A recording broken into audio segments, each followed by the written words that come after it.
Well, hello everyone. Mark Harrington here, and you are listening to the Mark Harrington Show. You can find out more by going to markharrington.org. Also, our program is podcast on all the popular podcasting platforms, and you can follow me also on social media as well. So today, I think you're going to enjoy the program. Not that you don't enjoy all the programs, but I think especially today you're going to enjoy this one because we're going to be talking with Seth Drayer, who is the Vice President of Created Equal, my colleague here. And we're going to be going through this debate between Destiny, and we'll get to him in a second, and two pro-life advocates, both friends of mine and Seth's, Lila Rose and Kristen Hawkins from Students for Life for America. And let me just say up front, we're not here to critique Kristen and Lila. They're good friends of ours. They're great warriors for the cause. We're going to try to focus our attention and comments on Destiny. And by the way, Destiny is not his real name. That's a pseudonym. It's a handle for his own platforms. But the reason I felt this was interesting, I watched some of it. I really couldn't watch all of it, to be honest with you. It was so frustrating, truthfully. But there's a lot of comments, a lot of arguments that Destiny makes that I think need to be addressed. And we just figured we'd take a little bit of time and do that. Just to set it up, it was a 2-on-1 debate. Now, originally, apparently, in this podcast called Whatever, which is a dating podcast, apparently, and the program's called Dating Talk. I don't know anything about it. Neither do I. You know, Right? I guess just recently I saw Lila Rose on in an episode where she had an entire group of people who were opposed to her. She did a great job on that. But, this obviously piqued my interest because we're talking about abortion. But it ended up being 2-on-1, although there was supposed to be another pro-abortion advocate on the panel, and they didn't show up. So the second chair next to Destiny is occupied by a doll, which is a little creepy looking. It's a little weird.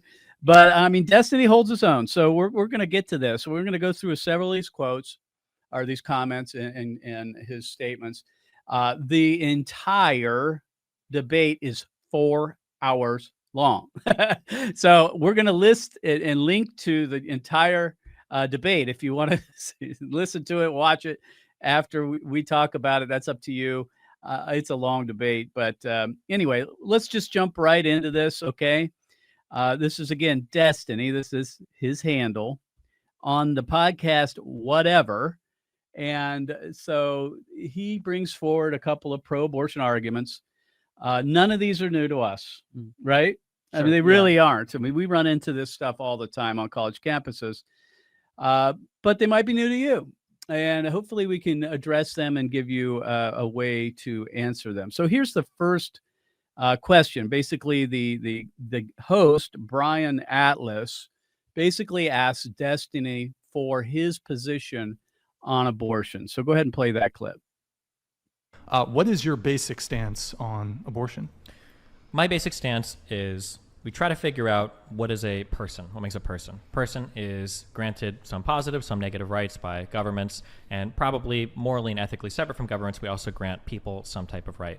I don't believe that a person is a collection of cells. I don't believe that a person is just a body with a brain. I think that very specifically when we speak about a person, we speak about something that has the capacity to deploy a conscious experience, because that tends to be the thing that we're usually talking about when we're figuring out if somebody's alive or dead, or whether or not somebody ought to be protected. When we say a person, when we say who is suffering, we don't say what is suffering. We're not talking about a body. We're not talking about a heartbeat. We're talking about a person having an experience. So when I try to think of abortion, I try to think of who is being harmed.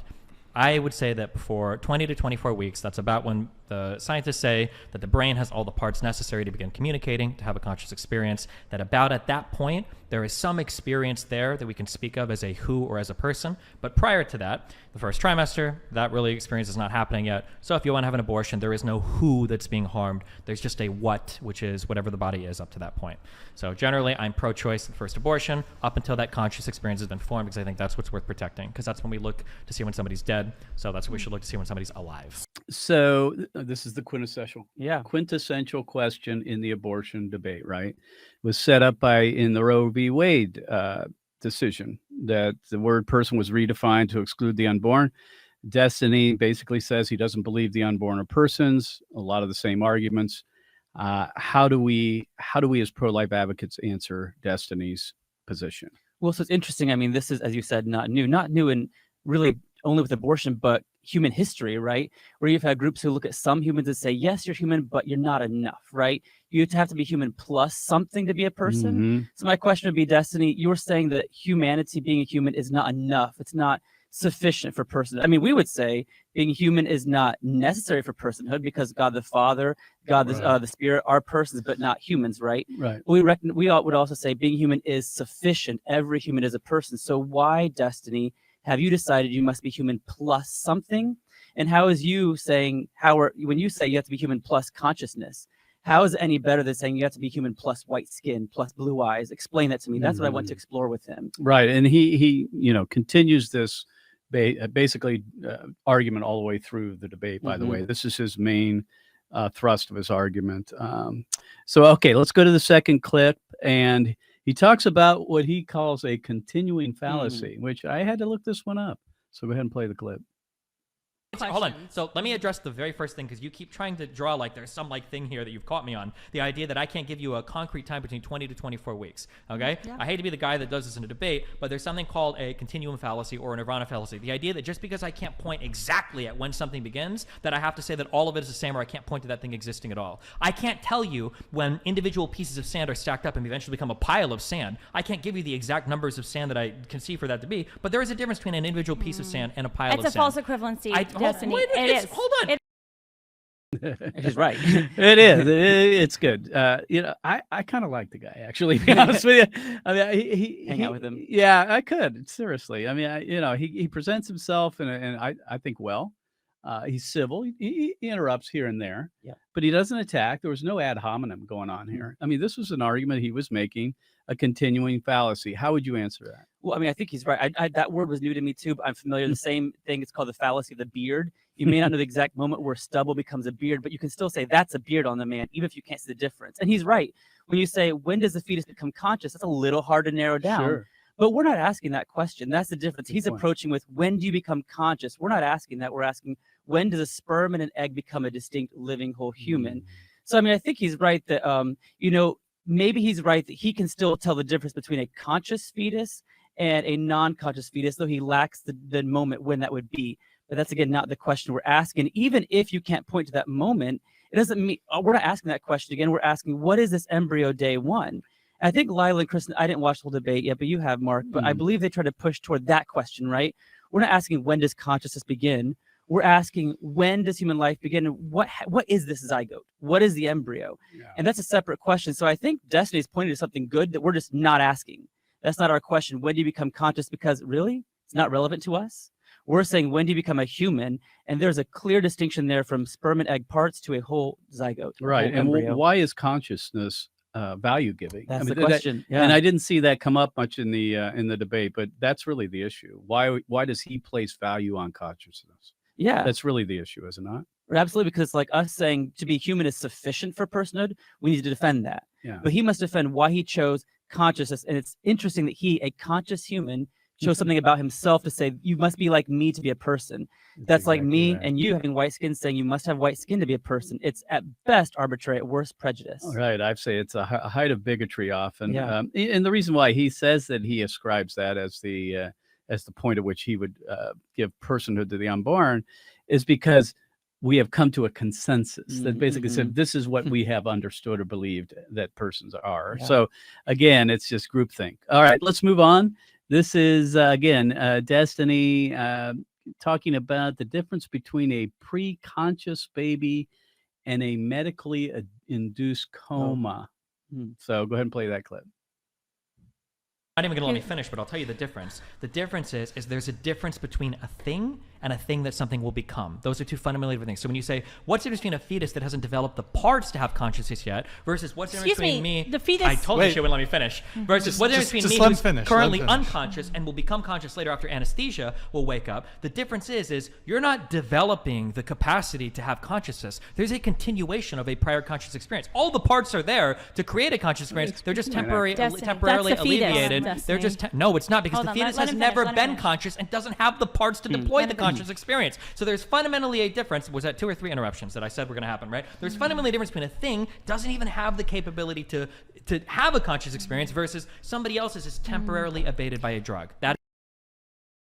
Well, listen, we don't agree with him, of course, but it is true what he's saying, right? Again, why does that make that important? Why are they valuable? Right, and it's our friend Stephanie Gray Connors. Her question I've heard her say is, well, you are saying this is a potential person, not a question, but statement. We are saying it's a person with great potential. And that's the difference I think that we're going to get into. He sees persons as constructed things like this table that was built from the outside. Embryos and persons are different. We begin to exist and develop our own according to the type of thing that we are, the kind of being we are. So there's a categorical difference here. I think that Destiny keeps making a categorical error, which will come out more clear in the debate later on. Explain that what that is. So categorical error is where you apply the wrong category. Like you ask a question, when does human life begin? And say, well, the religions don't agree on that. But it's not a religious question. Religion, philosophy deal with personhood, value, but whether you're a human is a merely scientific question. You must stick in the right category. Gotcha. Scientific question, That's scientific good. answer, philosophical answer. That's good. All right, next clip. He admits that the preborn are alive, which almost That's good. everyone on college campuses does these days. Sure. I mean, really, they'd be denying science, which some of them do. Dead things don't grow and they're growing. So, but they're still not a person. So go ahead and play this clip. Wait, hold on. You hold keep on. saying If it's they're not- consciousness, but you if just they're said it's living, not are a they- living human yeah. being. Are they dead? Destiny? It's not a person. It's not is a a fetus person. in a womb That's not who's what you 12 said, though. weeks dead, or is it alive? It's not a person. Is it? Wait, That's you not what just he said, said. though. He You said- just said it wasn't a living human being. So In answer the sense that question. it's not a person. You can try to trap me on semantics, but everybody in the audience knows what I'm saying. But- Your but- heart is living, but it's I- not a person. A So fetus it's is living, but it's not a alive? person. Well, yeah, you of course admit- it's something. Yeah, of course. Well, I mean, But you were saying abortion. Mitosis occurs. There's metabolism happening. Just- it's getting external nutrients. Just yeah, to it's alive, clarify, it's not- yeah. just to make sure I'm understanding, Yes, ma'am. you were saying that abortion isn't gory the way, or it doesn't matter that abortion is gory the way embalming or cremation might be, because it's not taking the life of a living person. Something, okay? You said human being, but then you changed it to person because you realized Yeah. that was bad to say human being because you already agreed that humans start at fertilization. So, but abortion does end the life of something, no? Yeah. It does it? It's terminates some process, metabolistic thing. Okay, yeah. so so does it abortion? ends life. Yeah. It If ends you life. consider, yeah, it's a living thing. Yeah. So is abortion killing? A thing, something. Yeah. What does abortion kill? A fetus. What is a fetus? However you want to define it. a Something fetus that a human? contains There's a a human gene. scientific It's definition. probably You on can this end total. it. You can end it there. There's a lot of agreement actually here in some ways. You know, he talks about the difference between humanity and personhood, right? The side, the biology and the science versus the legal and philosophical, right? yeah. Sometimes we interchange those. We shouldn't.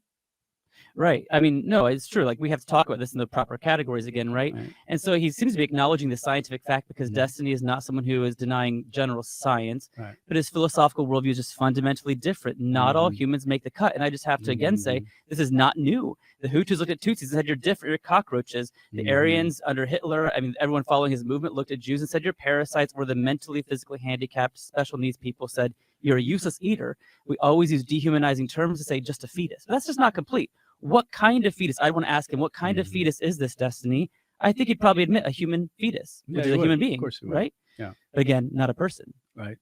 All right. Next clip. He talks about the process of developing consciousness. That is his main crux of his argument, right? And so he doubles down on this. So go ahead and play the next clip. Explain it for me, because I don't think you understand he's what sitting happens back, at the moment of relaxing. conception. Okay. You probably know the process better than me, okay? So I'm Feeling going to try as though my it's a little best, okay? And then correct me if I'm wrong, okay? So the egg sees a bunch of sperm guys around. They let one in, usually, not always. Usually one comes in, and then the egg and the sperm come together. And when they come together, the cells begin to grow and divide. Now, over time, once you've gotten to hundreds or thousands of cells, Billions. different billions of cells. Probably not interested. There's like 100,000, 10,000, then eventually billions of cells, right? I think that you have little things called stem cells that go to different parts of the body and begin to grow and develop based on the genetic code you have and how things are being directed, right, during that process, okay? I'm sure there's a more complicated way to explain it. That's about as well I understand it. So what I would say is, when does the baby get consciousness? It's not magical. What happens is there are parts of your brain that stem cells are hanging out in that are slowly growing out and developing. It's getting nutrients from the mom. It's developing along some normal path. And at some point, it develops the parts, and then those parts begin to metabolize things and function, and then you have that conscious So experience. you just said So it's Well, there you go. I guess he's leaning back in his chair, feeling pretty comfortable Well, right it's now. also a long debate, so I might do that too. Yeah, it's funny because the host doesn't tell him to sit up in his chair. Oh, he does? Sit upright, and then he does. But anyway, obviously he's very, very comfortable with his position, and he obviously takes time to debate this and think through. Obviously, we don't agree, but I loved how he kind of put all that together. Actually, to be honest with you, he described what the process of becoming conscious. But again, what's the problem with his worldview? Well, yeah, and I think he's a student of David Boonin, right? Who wrote it's Defense of Abortion, his book, where he argues it's in the 20-some weeks when the baby has organized cortical brain activity, and that they might not be conscious, but they have the structures in place. They could be conscious, and therefore they are to have value. So again, it's that fundamental. And I think the next clip you're going to get into shows us more evidence. It clearly is the difference of how we view humans, constructed or developed kind of things. Right. So the next clip, he uses an analogy of cars and the parts of a car and how they need to come together to create what he calls the vroom vroom. The vroom vroom. Go ahead and play the clip. The reason the child got consciousness is because the child, the human, developed its consciousness naturally. Just like you will develop as you get older, age, you'll have an aging process. The toddler will develop age into an adolescent. And until you've developed the parts necessary to have a conscious experience, you're not having and one. we're saying that's illogical and it's unjust. Not illogical. And it's perfectly logical. Well, you said just like if I give you the blueprints and the parts and I show you something, it's not a blueprint, the parts though. in the blueprint don't go vroom vroom, but when I put the car together and I turn the key on, it does go vroom vroom. I wouldn't say that just because I've got the parts and I've got the blueprint, I've got the vroom vroom. I would say after it's all put together, then it has the vroom vroom. But Destiny, unlike a car and parts and someone putting in a key, an embryo that's developing is self-developing and self-actualizing with nourishment and time. With nourishment and time. It's you could say a self-building car that's building as it goes. I'll say if you want to use a self-building car, a self-building car with all the parts in the blueprint that can assemble itself is still not a car until it's put together itself. Hold on. If we want to use your car analogy, if I go buy a baby Tesla because it's a tiny self-building baby Tesla, and if I leave it in a room with oxygen and put a couple gasoline things along the wall, baby Tesla will develop into this mega beautiful Tesla, I would be very angry with anyone who came into my garage where baby Tesla was and killed baby Tesla and said, well, it wasn't a Tesla yet because it wasn't big and all the way developed yet. I would say it would have been if you didn't kill it, if you didn't destroy my Tesla. It would have been. But it was still a All right, we can leave it there. He uses one of the techniques that we teach, which is finding common ground. Sure. Right? He does. He said, well, I agree with you. I agree, right? Certain things are true. Yeah. But then he, of course, moves on. Right. So, this is where I think we really see his categorical error. So he's put human beings in the category of constructed things like cars. I mean, we all agree. People may debate when a car becomes a car. Some might say it's when the car has the ability to actually have everything in place. Others might say it's not a car until it drives off the track and stuff. But no one would think that the first two plates that come together are a car because cars are slowly developed over time. The difference with the embryo, with all living things, is we develop on our own, right? So Maureen Kondik, University of Utah, neurobiologist, anyone who wants to read this, check out her paper, When Does Human Life Begin? A Scientific Perspective. She's very clear saying a living thing, an embryo is an organism. It's a self-integrating whole being. And so clearly it develops differently. The mom is needed, nourishment, protection for sure, just like babies, newborn babies need the moms and fathers for nourishment, protection, but they're developing on their own. I think this whole, he's just building this idea that until you are conscious, you're not a person. What if we just changed the terms and said, what if we said, until you can sexually reproduce, you're not a person? Newborn girls, I do not have the ability to sexually reproduce. When you just arbitrarily select a thing like consciousness or sexual reproduction, some humans get left out. But newborn girls will eventually have that ability. They just need time to develop. They are still the kind of things that have the natural ability to do that. They just need time to grow. Right. So we're commenting on this this podcast here, this debate between Kristen Hawkins and Lila Rose on one side, and Destiny, that's his handle on social media, on the program podcast at whatever is the program. So anyway, we got a couple left here. The next one, he talks about how he values human consciousness and that experience. So go ahead and play the clip. Okay, why? Why does the development process matter so much to you? The development process matters because there is a thing that I am valuing. The the thing that I value is the human conscious experience. No, it's not. Hold on, Destiny, I hold don't on. think that's It's correct. It's Because the you thing don't- that I'm yeah. valuing is, or more precisely, as I said before, it's the capacity, the underlying structure to deploy that conscious experience. Yes, and now, when you talk about a person undergoing anesthesia, okay, they have the underlying mechanism. They have the capacity to develop a conscious experience. But why does the Hold capacity on. matter to you It so much? abates for a while because they might be asleep or under medically induced coma, whatever, Sure. and then it comes back. But there is a thing, even when it's temporarily ceasing, there's a thing that we can speak of. There was a conscious experience. There was a person that knew what it was like to be a thing, to be a person. That subjective experience existed. It might be temporarily abated, but all the machinery is still there to deploy the exact same one, and then they'll come back and deploy the same conscious experience. If I were to create a human, okay, up until the moment that first conscious experience happens, there is no prior experience to speak of. That's why when you guys That's keep- actually not that's true, why when though. you There you go. Hmm. Listen, we hear this all the time on college campuses, right? I mean, he's got it down pretty well. How would you respond? Well, so it's interesting that consciousness matters so much until it's lost temporarily, like a medically induced coma, and then suddenly they say, "Well, no, they've had it in the past." You say, well, why would it be wrong for a doctor to kill this person in the coma? There's presently no consciousness. If it's really that quality that makes you valuable, it's not there now. And you can say, well, they had it in the past. When you say that, you're referring to the kind of thing they are. They're a human with this in their past. And so they're kind of defaulting to our worldview that by definition, conscious or not, humans have value. So I think Destiny's actually, I see what he's saying here, but he's showing a problem in his worldview that he has no way of having any consistent over time value. Because when it's a quality like consciousness that comes and goes over time, you sleep at night, you lack a bit of it, right? You get knocked out, you lack a bit of it. So the question is really, at the end of the day, is it consciousness that matters? Or is it what you are, the kind of thing you are? If it is consciousness, even in a medically induced coma, you don't have it right now. So you should be able to be killed at will. It seems he's defaulting to our worldview, saying, no, but they are still something that's unique about them, their humanness. Well, he stakes an entire claim on this, doesn't he? He sure does. And it's funny that he didn't bring up bodily autonomy, which is commonly taken on college campuses. He really stuck with this all the way through. So he was trying to be consistent to that. And I didn't hear the whole, you listen more than me, Mark. Did it ever come up the issue of if it's a quality like consciousness, there's no human equality? Because we all have different levels of consciousness. So Not that I'm aware of. I okay. didn't watch the entire 4 of it's an important question to ask someone like Destiny.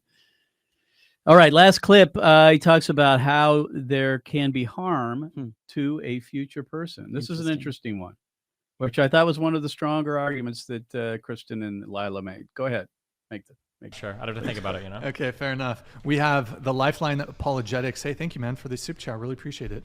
Destiny, since you hold there is no consciousness at conception personhood, do you believe a woman should be able to drink and smoke from the earliest point of pregnancy if she doesn't get an abortion? I would say no, because you're committing harm to a future person. Whoa. So is it committing harm to a future person to dismember them at 19 weeks? No, because you're preventing that future person from existing. Wow. I mean, that's powerful. Does he say anything more? Okay, that's it. That's enough. I mean, it's just so funny. We hear this all the time on campus too. Like we ask students, so it's okay to abort the child. Yeah, that's fine.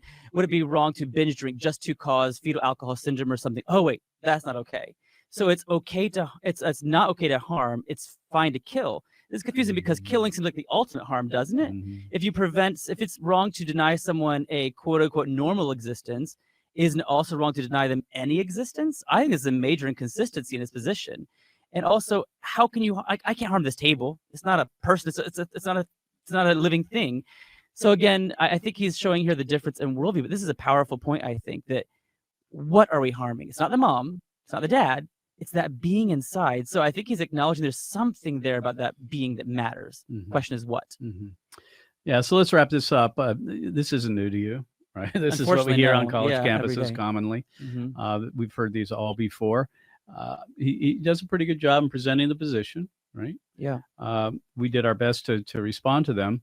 And friends, if you want to find out more, you can go to createdequal.org. Seth has a website on our page called Let's Talk Abortion, which covers basically every argument you can imagine on abortion. We need to be those types of people that can go into the public square and debate the destinies. Now, you're not going to run into destinies very often, to be honest with you. Most people don't have this down the way he does. But we need to be able to do that, and we don't just need people like you and me. We need the common person, and I mean that in the best sense, that we need everybody out there making the case. if you would just put a fine point on this. I found this very instructive, frankly. I to see him and them debate. I'd love to see more of this kind of thing online, and just give your overall kind of sense of Destiny's position and how we can respond. I think that this shows that too often this becomes an intellectual exercise for us. I can see he's fleshing out a fairly consistent worldview, fundamental difference, but at the end of the day, he is arguing for something that leads to the death of many, right? And so I enjoy intellectual debates. I know those are a good thing to do, but really this is about we've been divorced from the reality that real women and fathers are hurting because of the choice they made in the past. Babies are dead because of what's happening. So, and there's historical context here that they are one in a long march of denying rights to humans who are just different from them. And that's a very unjust thing to do. Right. And to use intellectual arguments to defend that. Yeah. All right. Well, thanks for joining us, Seth. Appreciate you being Sure on. thing. Hopefully that's helpful to you. And if you have any questions, you can enter them into the comments on our social media platforms. So, friends, we have recently launched our new LED mobile billboards, and that is where we've got screens on the sides and rear of a pickup truck, and we're taking these all around the country, especially to college campuses, large urban centers, and the like. And we are attempting to purchase more of these LED screens. And here's why. Because other pro-life organizations are interested in deploying this type of tactic, and we're the ones with the expertise. We spent the time in R&D to develop these projects, and we have the sophistication to actually deploy them. So they're coming to us. And so we need to raise more money so we can buy more screens and get them out onto the streets and in our cities. So, friends, this is the project. It's the LED billboard truck project. And I want to play this promo clip for you, and I'll comment on the other side. Hey, Mark Harrington here, president of Created Equal, and I have some exciting news to tell you. Created Equal is taking our Jumbotron technology mobile. Our new mobile video billboards consist of 3 LED screens mounted on the sides and rear of a pickup truck. By taking this technology mobile, we increase our reach dramatically. Instead of having people come to us, we go to them. These video screens are also versatile enough to be removed and displayed on a college campus or any urban setting, including in front of a high school or abortion center. Images of injustice awaken the conscience. It's a baby. Right. It's innocent. Dr. Martin Luther King Jr. called this phenomenon creative tension. Images of injustice cause people to think about something they would normally ignore. You've heard the saying that a picture is worth 1,000 words. Well, if a picture is worth 1,000 words, then a video is worth 1,000,000 words. The fact is, abortion pictures and videos change hearts and minds. If you'd like this project to come to your college or town, or if you'd like to donate to our work, contact us at createdequal.org. Well, there you go, folks. This is cutting edge technology, and Created Equal is on the front lines, and we need your help. We're trying to raise enough money to buy another one of these mobile billboard units so we can deploy them in the other parts of the United States. So we're trying to raise $55,000. That will buy the pickup truck and the screen units. That's 3 screens to go on the back of the pickup truck in the bed, because we have other organizations that are interested in deploying these tactics. So, and hopefully we're going to be able to deploy one of these screens in Southern California during the event that the survivors of the abortion Holocaust are holding here in July. And so your money can be put to work right away. And if you want to support the work of Created Equal, if you want to help us get more of these LED screens and deploy them all across America in college campuses, high schools, outside of abortion centers, and in city squares, then you can go to createdequal.org. That's createdequal.org. Click on the donate link and send us a gift and help us raise this $55,000 so we can continue to deploy this type of technology. We'll see you next time. God bless you. God bless America. And remember, America, to bless God. You've been listening to Mark Harrington, your radio activist. For more information on how to make a difference for the cause of life, liberty, and justice, go to createdequal.org. To follow Mark, go to markharringtonshow.com. Be sure to tune in next time for your marching orders in the culture war.